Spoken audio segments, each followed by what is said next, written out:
KDKR Decatur, Dallas, Fort Worth, KYJC Commerce, and KMWC Bethany. On the web at kdkr.org and on all your devices with the Live 365 app. Portions of KDKR programming do not necessarily reflect the views of this station, its management, or staff. Prudent Money with Bob Brooks is sponsored by the Prudent Money Foundation on 91.3. Well, is there really a plug-in device that can tell you what is wrong with your car?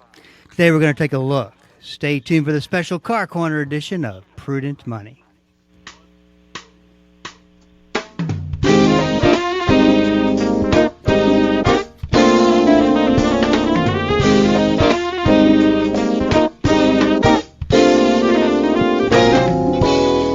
afternoon, this is Bob Brooks, and you are listening to the special Car Corner edition of Prudent Money. Tony Joe's with me as he is every Friday to take your Car Corner questions. The number to call is 1-877-913-5357. We'd love to hear from you today, whatever's on your mind. If you got a question for me, please go to the website, www.prudentmoney.com. And there is a link at the top of the web page that says Ask Prudent Money. Just click through and we'll get you taken care of. That's all at the website, www.prudentmoney.com.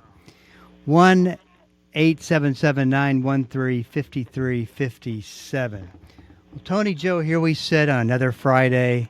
Once again, I'll say the same thing. It seemed like we just did this yesterday. But weeks are going by fast. Lots happening. Got a question for you, though. Okay. Really interested to see. I'm hearing all kinds of different stories, like people go to the store and they buy something, and now they're adding a tariff tax. I've heard that. And these days I don't believe a whole lot of what I read because you just never know what's fake news or not. But the bottom line is these increased prices and these tariff taxes are going to increase prices. They got to go somewhere. And I'll be interested to see where we see them appear. One thing that we do know is that the tariff on automobiles into the United States is still alive and well. Mm-hmm. And what was interesting, because most of these parts come from China, so there's a tariff on the parts that you go to build the car. Correct? Correct. So the question is, are we getting double penalized for the car part and the car? Well, with the global economy the way it operates now, having bringing up that question, it's interesting because let's just take Toyota, for instance. Toyota has a manufacturing plant in Alabama, I believe, and of course the parts probably are going to come from Japan. So I'm trying to figure this out as I'm speaking. If you import parts like a door or a hood or a headlight assembly, something like that, to put on at the assembly line in a plant in Alabama, so the tariff is going to be on the parts, but the car's made in the USA. It will be sold, if it's sold in the USA, the tariff will only be on the parts. Okay, that's correct. I'm trying to think. Yeah, no, you're right. You're right. But if that car goes to another country, then the tariff is going to be not only on the parts that we got to put the car together with, but then the added tariff for whatever country is going to import that car. I would guess that's the best I can do on short notice. I'm just until we see something. Right. Let it play out, and we'll find out more. You're bound to see something sooner rather than later. And we'll later. know more as time goes on, Let's go to line one, talk to Nick. Nick, thanks for waiting. What's on your mind today? Tony Joe, your buddy Nick Wright. How are you guys? Good. How are you doing, Nick? How you doing, Nick? Well, I was doing pretty good till my driver's side door will not open. And just go out the passenger side. Well, I can get in the car. I needed that brilliance from you, Tony Joe. But now, how the heck the driver's side door will not open from the outside or the inside? And I'm looking at the inside panel, and it's completely surrounded by stuff. There doesn't appear to be any way to get in there. And I looked from the outside, and surrounding the, I don't know what you call it, where the handle is on the door on the outside, there's a little indention and whatever. So, I mean, can you get in there? How do you get in there? Well, let me ask you this. First of all, does it have power door locks or manual? Power. And it's not the lock. Right. So the lock. It's not. So the lock. Yeah, works. It's unlocked and it won't open from the outside or the inside. All right. Now the next thing. Now here is unfortunately what you have to do in that case. That door panel is going to have to come off, and it's much more difficult when it's closed. But what you've got is a problem with the down at the end of the door. If you ever open the door and look, you're going to see this mechanism, and it is the release mechanism, and it's on the end of the door about halfway down the door. It's like that on most vehicles. More than likely, if that had it been working okay right up until it broke, or was it getting hard to operate sometimes? No, it was just fine. Okay. It was just fine. Inside the door, there's little plastic clips that hold linkages, and the clips can get brittle and break, and the linkage can come out, so that no matter inside or out, you're moving the levers, but the levers are just hanging in midair, basically. They're not doing anything. So at this point, what you're going to have to do is, do you work on your own stuff? I mean, are you going to try to do this yourself? Not generally. I mean, I would wind up tearing the interior. Yeah, I was going to say, this is tricky. It's one of those situations where it's best left up to a mechanic, because he's going to have to sit in there, move the seat back or forth or however he can, and try to remove the inner door panel without hurting anything. And sometimes the seat's got to be all the way back to get that part out, all the way forward. And it's really kind of a tough thing to do, but if you're patient, it is able to come off from the inside. Then once so you take a screwdriver and try to put it in behind it and pry it out? Once you get the door panel off, you can look in there with a flashlight and operate the mechanism that the lever is hooked to, so you can open the door. Okay, now you got the door open. Okay. Now is where the business end starts. What happened? Is it something simple? Now, a lot of times, just for the listeners that happen to be tuned in right now, I will tell you that door mechanism, it's called the latch assembly. That's the technical term for it. The door latch assembly. Okay. If you open the door, it's about halfway down on the outside of the door. And a little bit of WD-40 every now and goes a long way on those things, because I've seen them get West Texas dust and dirt and blows in here, and just normal environmental things around Dallas, around construction areas and stuff, that they just get dirty, and once in a while you spray some WD-40 in there and keep them lubricated, because I've actually seen doors where the latch mechanism is so bound up you can't get the door open. Once you get the door open, all it took was lubricating that door latch mechanism. So had you known that beforehand, it's just a good. I hate that you're in that situation, but I'm just passing that along to everybody else, that give them a little leg up on this not happening to them. Now, I don't know that that's your problem, but the door panel's going to have to come off to be able to figure it out.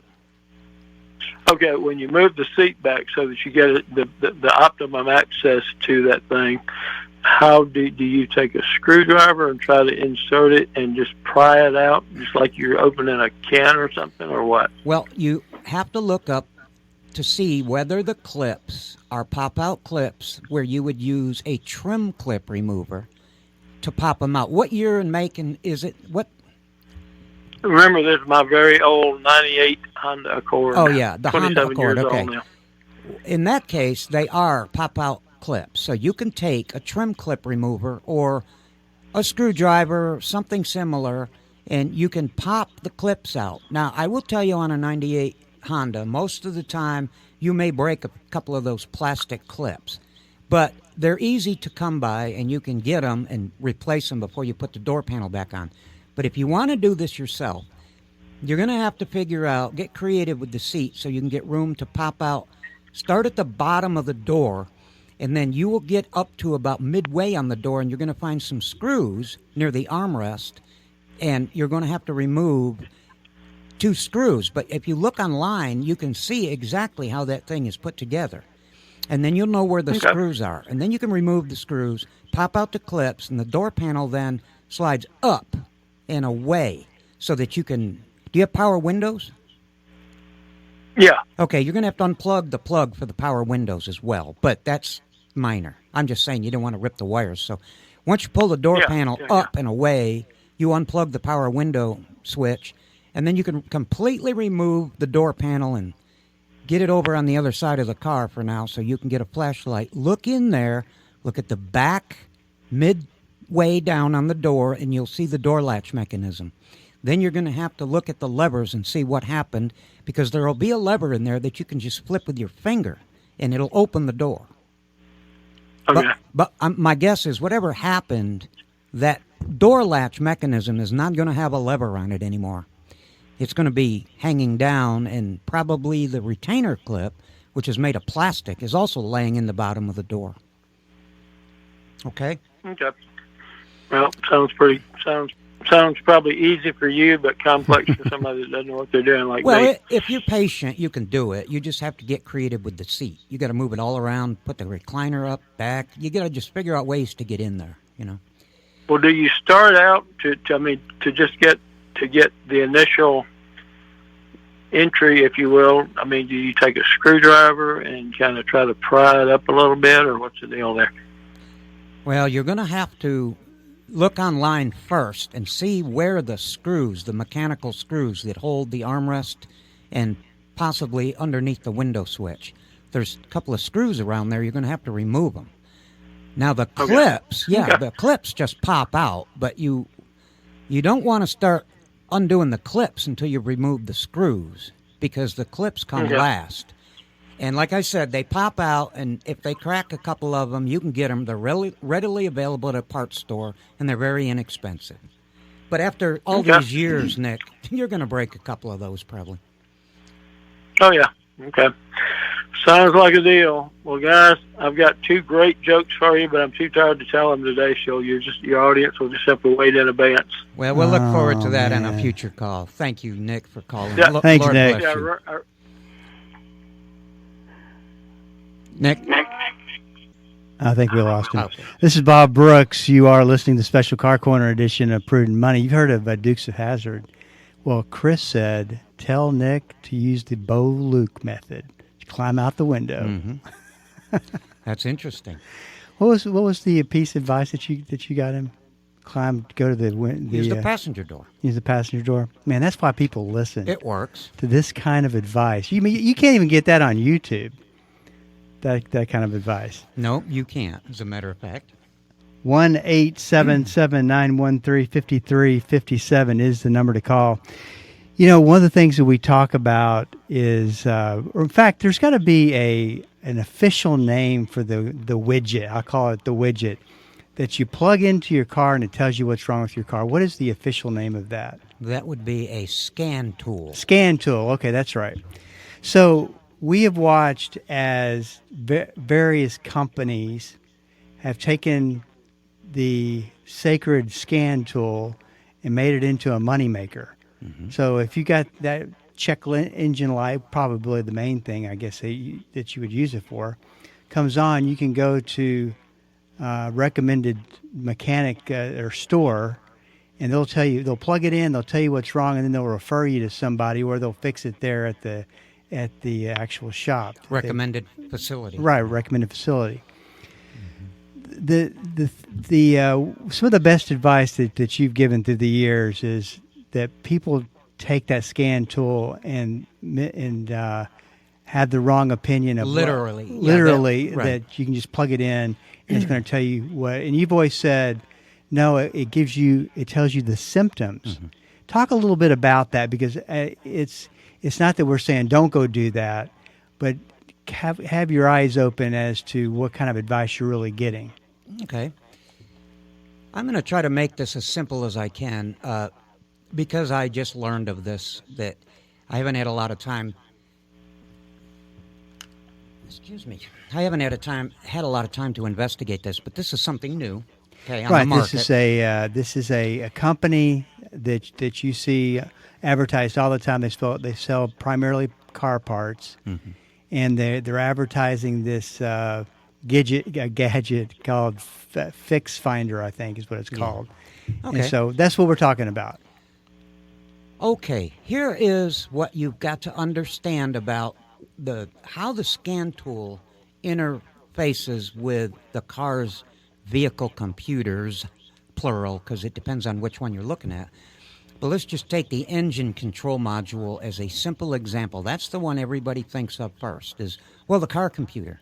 Okay, well, the car has 20 of them, but the car computer. Let's take the the ECM, engine control module. Now, the scan tool is going to look at the data that the computer is seeing. Okay, Bob? So if you're looking at scan tool data with this handheld device that everybody thinks tells you what's wrong with the car, well, it does in a way, but it's not quite that simple. It's going to give you information that the computer is seeing. So let's take a quick circuit example, just a really simple one that I can think of. Let's suppose you had a code for a coolant sensor. Simple code. P0 whatever, 128, not 120, I'm sorry, but P0 whatever, coolant sensor. Most people will just go down to the parts store, buy a coolant sensor, find out where it is, and put it in. Does it work? Very seldom does that work. And I'll tell you why. Because even though the code says the computer sees a problem with the coolant sensor, you got to understand that the computer cannot walk out under the car and examine why the reading is not coming back properly for the coolant sensor. So here's what we have. We have the computer sending out a signal to the part. In this case, it's the coolant sensor. The information coming back from the sensor doesn't make sense. It's not appropriate. So you get this code and the check engine light comes on. Now, why is that signal not appropriate? Well, you got wires going to the sensor. Any one of them could have a rat chew or chafed or burnt along the engine's path somewhere where it's routed and it's been bumping up against a hot manifold and it's been grounding. It can be a bad sensor, but it can also be a part inside the computer itself, which is what we call the computer driver that runs that circuit, sends out a signal, and the signal comes back. So the computer is not seeing the right information.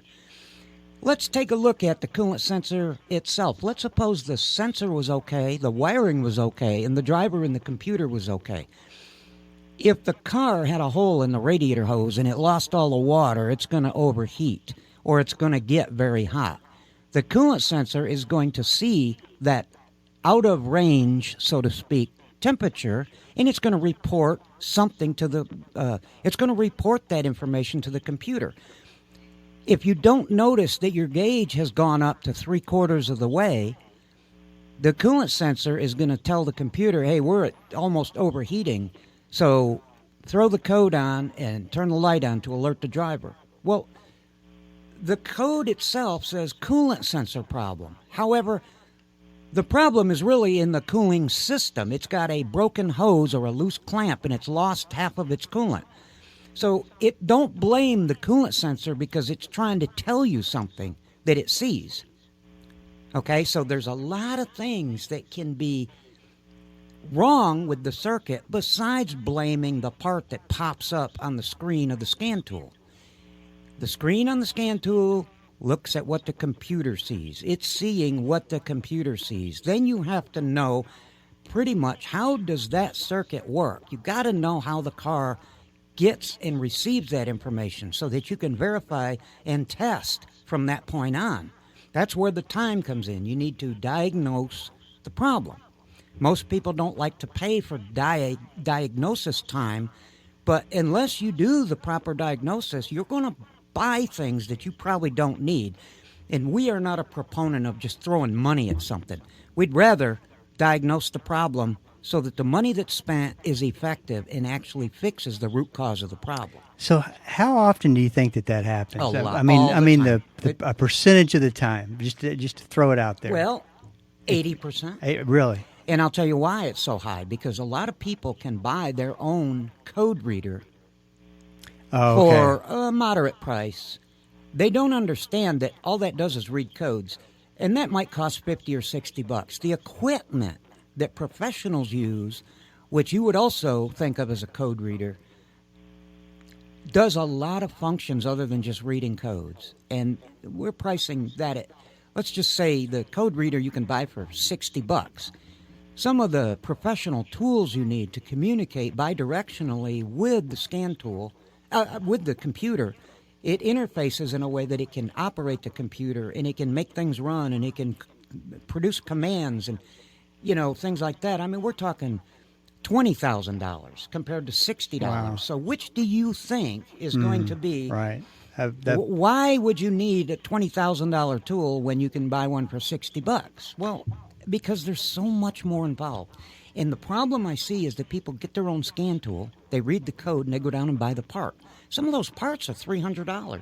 Right. So you can't, I try to advise people, you can't tell people what to do, but I try to advise people, don't just throw money at it. Don't take a guess. Just because the scan tool said more investigation needs to be done. And I liken it to, Bob, I've done this before with you, I remember.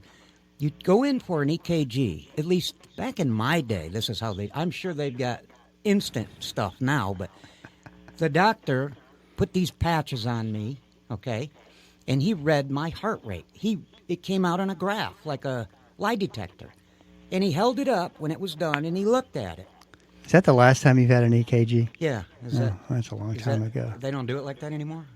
I don't know, but anyway, I don't think so. Anyway, that's how the doctor told me my heart was okay. Right. He said, as a matter of fact, I'm going to hang this on the wall as a perfect example of what a good, healthy heart should look like. Now, I was like 25 years old at the time. Oh, okay. So this is years and years ago. But for some reason, he wanted me to have an EKG. Okay, so now here's my point is that the doctor had this machine, and this machine gave him data.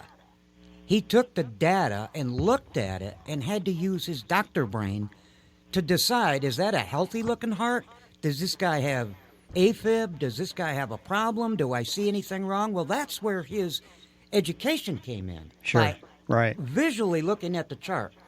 And then, thank goodness, he told me, you're not going to die tomorrow, so that was cool. I'll bet you, since you were the young age of 25, it's just changed. Technology's changed just a bit. Well, I'm just saying, Bob, I can only explain things as I used to know them. I mean, well, you brought up a good point. We were talking about you go to this auto store, you get something checked out. They say it's the coolant sensor. You take it to where they recommend you to take it. Yeah, now they're recommending a repair facility. And whether or not they're getting paid for a referral is a whole different part of the story. Mm-hmm. But you go there, the garage fixes it, and then you find out it's not fixed. Who has the liability in that situation? Yeah, that's what I'm thinking right off the bat. I'm wondering, how is this going to work? Because you said they take it to the garage that was recommended, and the garage fixes it. Wait a minute. The garage is going to replace the part that the machine said it needs. Correct? Right. So the thing I see problems with that is if you get a diagnosis and the scan tool says it needs this part, like we previously described with the coolant sensor example, and it needs a coolant sensor, and you take it to this repair facility and they replace the coolant sensor, hopefully everything will be okay. But what if it doesn't fix the problem? You just spent X number of dollars, and you just didn't get it fixed. I mean, it's doing the same thing. The light's back on, and it didn't get fixed. So who's responsible for maybe making it right for you? You just spent a certain amount of dollars on something that you didn't get any benefit from. Seems to me like I would be upset. I mean, I would be. So we're Chris and we're having a little conversation over here on Here Skype, we go. and Chris is the he's man. trying to figure out when you were actually 25, and the question he asked did the doctor ride a horse to work? See, Chris is always back there making fun. I will say this to Chris, all right? Chris, I got into this business so long ago that it wasn't a bad, dirty business to be in, because it was before they invented dirt. Then dirt came along, and now it's just a nasty, dirty business to fix cars. But when I first started, I didn't, you know. Somehow I miss Nick telling a joke now. Well, Chris, yes, 25 years old for me would have been like 1985. 1985. Yeah, I mean, long time ago. This is Bob Brooks. You got a question for me, please go to the website at prudentmoney.com and send it in, because we are all out of time. Till we do meet again next time, keep the faith and have a great rest of the day.